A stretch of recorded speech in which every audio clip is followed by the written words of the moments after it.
था कि सब प्यार से उसको भोंदू ही बुलाते थे। गायों की सेवा करता था और जिस आश्रम में रहता था वहां के गुरुदेव शाम को प्रवचन करते थे तो सबसे पीछे बैठ के सुनता था। भोंदू को लगता था गुरुजी जो बोल रहे हैं ये बिल्कुल सत्य है, इसमें कोई झूठ नहीं है। एक दिन गुरुजी प्रवचन करते हुए बोले, यमुना के पल्ली पार भांडीर वन में ठाकुर जी गैया चराने आए। भांडीर वन का नाम सुनते भोंदू कान खड़े हो गए।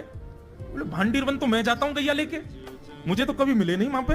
अरे मुंह में ही कमी होगी, मुंह में ही सामर्थ्य नहीं होगी उनको देखवे कि मैं ही नहीं देख पाए होंगे, वो तो आते होंगे वहां पे, मुझे ना दिखे होंगे। भोंदू ने पहली बार जिज्ञासा करी, गुरुदेव ठाकुर जी दिखते कैसे हैं? तो गुरुदेव भी हंस गया, अच्छा भोंदू पूछ रहा है, बैठ जाओ बताते हैं। मोर मुकुट पहनते हैं ठाकुर जी, और बोले दो कान हैं लेकिन कुंडल एक ही पहनते हैं। ठाकुर जी ऐसे पुष्प तोड़ के कान के ऊपर लगा लेते हैं, दोनों कानों में एक ही कुंडल को फेर फेर के पहनते। ठाकुर जी पीली पीतांबरी, ऐसी ठाकुर जी पीली पहनते, पीली पीतांबरी। माला कैसी पहनते हैं? ठाकुर जी ऐसी पहनते हैं पूरी पैरों तक जाए। ये देखो गुरु जी कह रहे हैं तो निश्चित है भांडीर वन में आते हैं ठाकुर जी। भोंदू अपनी गैया लेकर के भांडीर वन पहुंच गया। गैया चल रही थी, अब भोंदू ढूंढ रहा है, कभी वृक्ष के नीचे जाके देखे, कभी कहीं देखे, कभी ढूंढे कहीं से चंदन की सुगंधी आ जाए। गुरुजी बता रहे थे उनमें से चंदन की सुगंधी आती है, क्या पता कन्हैया यहीं कहीं हो। इतने भाव से, इतने प्रेम से और इतने भोलेपन से ढूंढने लगा ठाकुर जी को, और ठाकुर जी नहीं मिलते ना तो अपने आप को ही कोसता, मुंह में योग्यता ना होगी, यही मारे ना मिल रहे, ठाकुर जी तो यही है।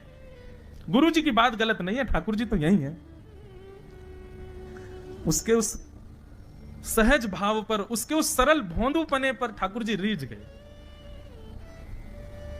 और इतने में ही भोंदू हताश निराश उदास बैठा था, खुद को कोस रहा था, मुंह में योग्यता ना है, मुंह ठाकुर जी मिलना है रे।